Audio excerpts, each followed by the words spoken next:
Panginoon Diyos na makapangyarihan sa lahat, pinupuri ka po namin sa kagandahan ng umagang ito, sa pagkakataon na kami yung mga anak ay narito muli upang purihin ka at lulatiin ang iyong pangalan.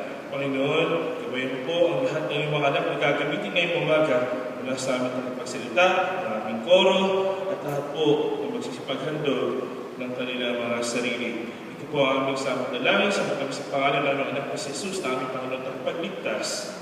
Amen.